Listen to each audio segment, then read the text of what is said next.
Hey YouTube, Awesome Rider here, and welcome to my review finally for the Power Rangers Zord Ascension Project Original Megazord from Big Bad Beetleborgs. Beetle Battle Base! Bah, bah, bah, bah, bah. I wish. Anyway, you know what this is from. It's from Better Call Saul. I'm kidding. I don't know why I always do this bit. It's not even that funny. Anyway, it's from Mighty Morphin Power Rangers. Let's go ahead and dive in. We got a lot to talk about. I just wanted to highlight some aspects of the box because it is really nice and it's pretty neat. It comes in this very classy looking box here with the Megazord face on it. It does have like a little slip cover you take off, but this is the underneath, and it looks nice. If you're a person that appreciates the boxes and you save them or whatever, it's just nice. And it's got a cool image of the Megazord there on the side. And then on the other side, it shows you the individual Zords. Oh look, I don't even have to do the review now. You get the gist from this, right? Inside, you have some cool art of the Megazord fighting. Almost said Zordon, a gold art right there. And you also have these inserts of like the coins, which can be used as background, which is neat. I think that's overall neat, and it kind of gives a premium feel to the packaging. So here we have the individual Zords. I'm just going to take a quick look at them, going over the basics. I'm going to save the comparison to past versions for the all-together Megazord mode, mainly because for my previous versions, I'm missing some pieces like Triceratops horns and Mastodon heads on some, so it just kind of leaves an incomplete picture that looks kind of strange. But you'll get the general idea for the quality and look differences from the Megazord comparison. But let's go ahead and get started. I actually want to start off by drawing attention to the fact that they do include these 5 little minifigures that you can like place on top of the Megazords, or the Zords rather, to have them ride it like in the show, I guess, which is kind of a neat touch. It's kind of like something that's like, that's kind of cool, but I don't really need it. They do have surprisingly decent little sculpts, but again, it's just not necessary for me, mainly because I feel like these are pieces I'm just going to lose. I appreciate them trying to do something unique. And speaking of with that, they also each individually have these little cockpit modes where you can view inside what the Rangers look like piloting it, which is kind of a nice little detail, but ultimately kind of unnecessary. In fact, pink here is the only one where you can actually really tell because it's contrasting the white off of the pink, and all the other ones just kind of blend in. But I'll show that off for each individual one. Again, a nice detail, but I could take it or leave it. So here we have Pterodactyl Zord. I'm going to say this is my least favorite one overall of the bunch quality-wise. I'm going to be honest with you guys, and I'm going to mention this a lot. This thing feels a lot cheaper than it should, in my opinion, both individually and together, although it's going to feel better together. But individually, they feel rather cheap and really loose, especially pink. Pink's right here, the head joint, both at the neck and at the head here, are extremely loose, as well as this little flap right here, and the wings as well for mine are a little bit loose. And also, they feel really brittle. It doesn't look awful, but it actually doesn't look that much better than previous releases, and it actually feels the cheapest compared to all of my previous releases. Sabertooth Tiger here definitely fares a lot better, still feels cheaper than I thought, but overall looks pretty cool. These are again based off of the concept art, so they're not going to look 100% accurate to the show, which I think gives it a unique flair. At the same time, part of me would like to see one that looks more like the show, because I don't feel like any one of the individual releases has really nailed it. As far as the positives go, you do have a really nice silver paint here, which does not look cheap at all, and it looks really cool. And you do have this sort of little bit of articulation in the neck area, which just kind of adds some personality to it, as well as the head right here. You get some personality, and you can open the mouth there. You also do have some bendable elbows right here, which is nice. You're not going to be able to get any crazy dynamic poses because, you know, animals on 4 legs usually don't yield that, but it overall doesn't look half bad. And again, you have this little cockpit mode up here, which you can see what I mean about it blending in right there. For me, blue is actually one of the best looking ones. You can only really move its head and neck right here, which admittedly, it does give it a nice bit of personality, but there's not really a whole lot else you can do with it, which is not the toy's fault at all. I'm just stating that. But it looks good. I think the blue looks really nice on this. It's got this kind of dark yet bright blue at the same time. The silver looks good here, and it actually is one of the ones that looks the most accurate and closer to the show, even though I know that's not what they're going for. And also, it's the only one of these one that actually feels solid. Like, maybe it's because it's just going to be a chunker's leg tank, but it's the only one that doesn't feel hollow. Like, both of these are going to be legs, but this is the only one that doesn't feel like it's gonna have an empty pinata vibe to it. Mastodon overall looks pretty solid. You don't really have any head articulation or anything like the previous Zords because his head comes off to be the shield, so you really kind of have that going on there. You can see a lot more of the techie design vibes, which is kind of neat, and you'll be able to see how it comes together in a really neat way when it's all together. It feels a little bit too dark for me, that could just be me, but you know, overall it's fine. You got T-Rex over here, which does look pretty cool. I do kind of like his sleek proportions. He again has that really nice silver paint, which is nice. His head sculpt looks a little bit weird to me. Again, they're using it based off of the concept art rather than the show, so it's going to look a little different than the show. I kind of prefer the little bit of a blockier flow that it has in the show. He has these little techie designs in his eyes you can see that make it look like he's under hypnosis. Like, it doesn't look bad, it just Yeah, it looks cool. It looks fine. He's probably got the most articulation because he's going to be housing the core articulation in the main Megazord. Although he cannot move his head side to side, he can move this up and down here, and you can open his head up here. And also, you know, I forgot to show the cockpit mode for black, but there's reds right there. But it's funny because you can move the Megazord head, but because this houses it like this little mask, he can't articulate it as well. You can move his dino arms out just a smidge. Like, that's kind of fun. It looks like he's waving. Oh! That was adorable until it wasn't. That is something, though, that brings something up that I wanted to draw a note to in case I forget when transforming is this thing has like a lot of little panels and things that tend to pop off a lot. Like these would pop off a lot. That type of stuff would pop off. There's panels on that will pop off. It has a very cheap feel, especially when you're working with it. Something for this price. It's unfortunate that I feel like I'm almost walking on eggshells when transforming it, which just is kind of a bummer.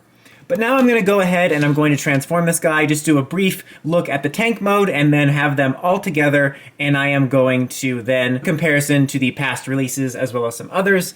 And just so we don't feel left out here, before we end off, here's Black Ranger's mode. You kind of have to do it like this because this is really close here. It's kind of hard to get it from there, but you can hardly see it.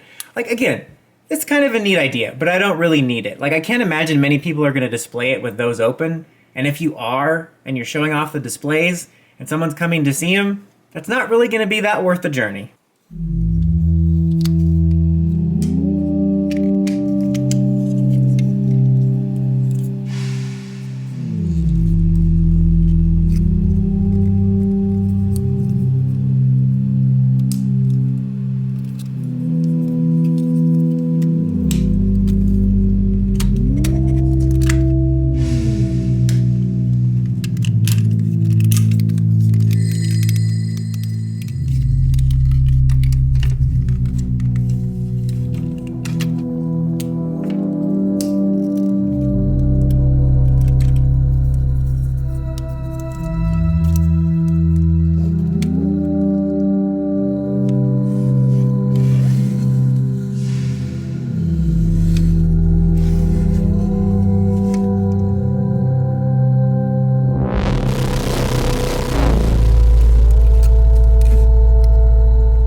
Alright guys, and we have the main event together now. And I have to say, look-wise, having it all together, it does look really cool. I gotta say that. It looks pretty freaking awesome. You know, for a display piece, it's got some pretty decent proportions. It's not 100% accurate. Again, I know I've stated this, they're using the concepts and not from the show.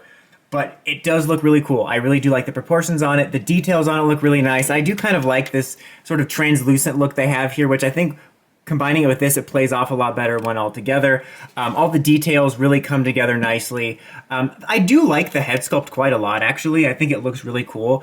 I know they're using the concept art, which I do not take a drink every time I say they use the concept art. But I know they're using the concept art, but I do find it funny in a really overly nitpicky way that I don't feel like any of the main Megazord releases have gotten the proportions of the Megazord head right. Like, it's a bigger head. Like, it's a bulkier head for the body.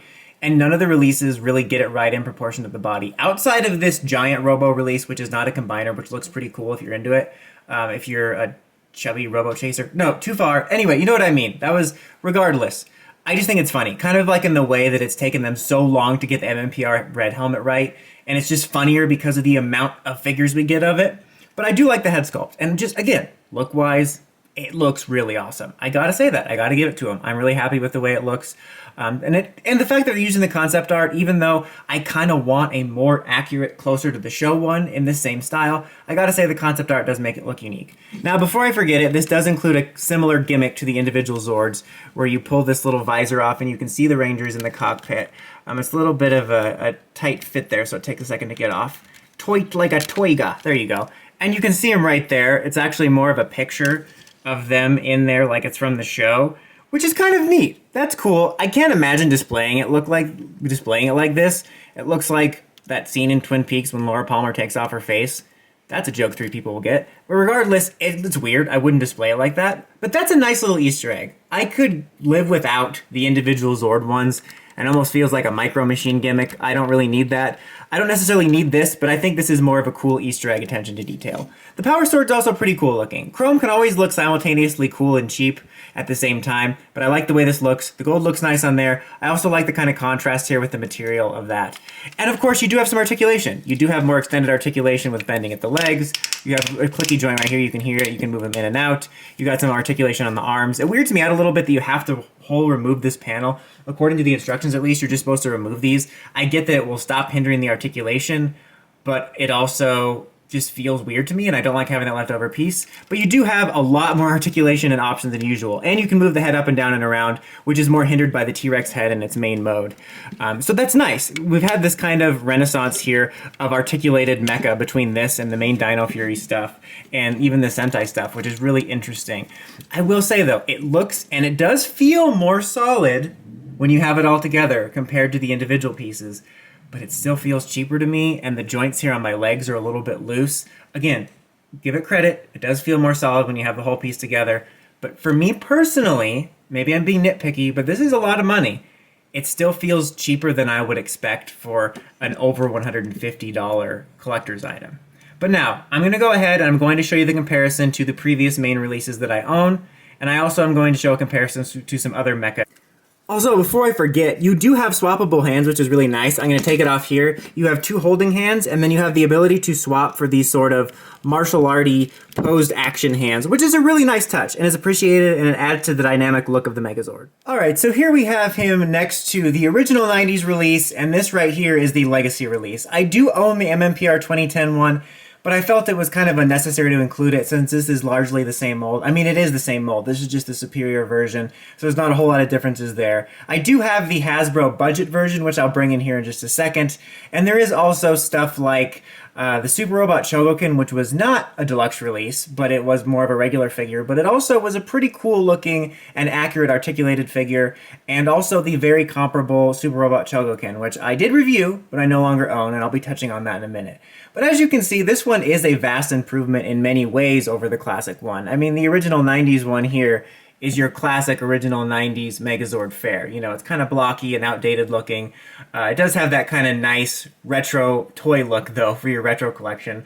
And it's not that bad. Definitely a Thunder Thighs bit, though. The Legacy one, you know, actually I like the mold for this, if I'm being honest. You know, they did recycle the 2010 one, but it feels very solid and worth your money with all the extra die cast, and honestly, I don't mind it. I think it's the most solid traditional mold for this. But this clearly, just overall look-wise, even if it's not the most accurate to the show, because they are doing the concept art as they mentioned, it does look the best. I can't deny that. I will say that just in terms of the feel, it's the only one where the feel of it does not equate to how much money was spent on it. I will say that. Just for a comparison's sake, here it is with the budget Hasbro version. Obviously, there's not going to be much of a comparison here between these, you know, any of them. This is probably the weakest detail-wise. However, it is the only one featuring comparable articulation, which is worth noting. And, you know, this actually wouldn't look half bad if you painted it, and you could get off a little bit cheaper. Now, I am going to do one more comparison, just for the sake of it, putting it next to the Dino Fury main Megazord, or rather the T-Rex Champion Zord, and Don Oni Taijin from Don Brothers, just because I want to see them together, since they're all kind of together in this weird renaissance of articulated Sentai mecha. But before I do that, I just want to pull up a picture of the Super Robot Chogokin, and that would probably be the most directly comparable in terms of quality and price.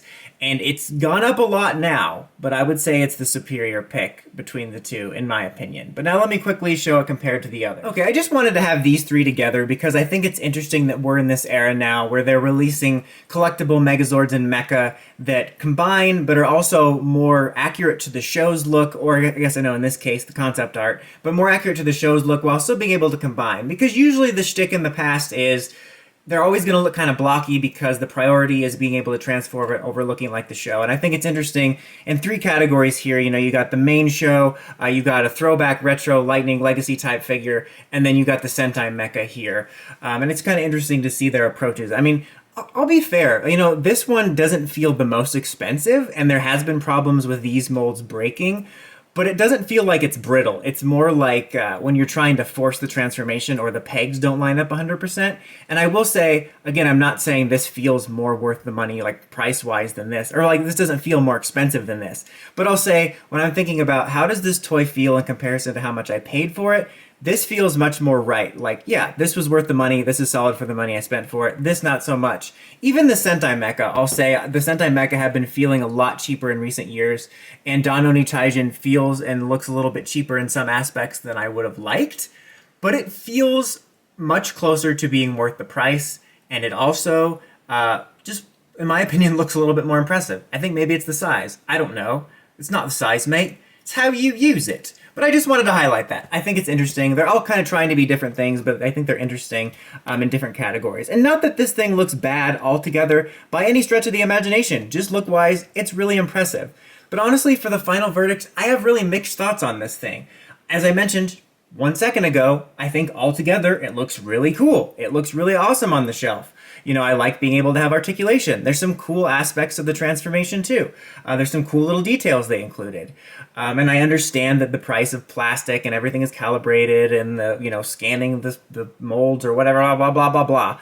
But it's just, for me, it should not feel this cheap for the price you're paying for it. I know that the Legacy one was only recycling the mold from the 2010 one, but if I'm talking about the Legacy line at large, outside of things like the Thunder Megazord feeling cheaper or the Titanus being more pricey because of the size, that one felt much more in line with a premium price and collectible and was a much more calibrated price. Even though this thing has its positives, it feels, in my opinion, for me, surprisingly brittle for how expensive it is. And even though I dig aspects of it, I think it's kind of a disappointment for this such a high-end price they have it at. And honestly, I can only recommend this on sale. I feel like this is a broken record I've been saying in a lot of reviews, but I feel like I've been reviewing a lot of things that are at a price where I just cannot in good conscience recommend it at its retail price. I believe it's $165. I ordered this one on GameStop, which was a little bit cheaper at the time, and as of this recording, it's on sale there for $124. But even at that, that's just not worth it for me for this. I would say maybe around $100. I would say at max. Maybe I'm being unrealistic. Again, I don't want to make it sound like I'm saying this is an awful toy, because it's pretty cool. But it just feels very cheap for $150 average range price tag. I just can't, I'm sorry. And it makes me less excited for the Dragon Zord, if I'm being honest. The primary reason I was excited for this was because I wanted to see what Hasbro's high-end collection line was like. You know, don't get me wrong, I love the original Megazord. I love Dauzyujn, probably one of my favorite designs. But I own it 45,000 times exactly, and will probably have to buy it that many more times. So I wasn't that excited to get another figure of it. I was excited to see what we were going to be getting in regards to their quality. But now that I've seen it, I'm not really looking forward to Dragon Zord. I like the Dragon Zord, but again, I own it a lot of times, and now I'm not that excited for it. So we'll have to see. I'm willing to give them the benefit of the doubt and see if they improve. And again, I don't want to make it sound like this is the worst thing to ever happen. I feel like I'm being overly negative, but I just want to say that, in my opinion, it does not feel worth the price. But that's about it for this one, guys. Until next time, don't forget to like, comment, subscribe, and climb the steps, ring that bell, see notifications for my videos. Dawson Rider, signing out.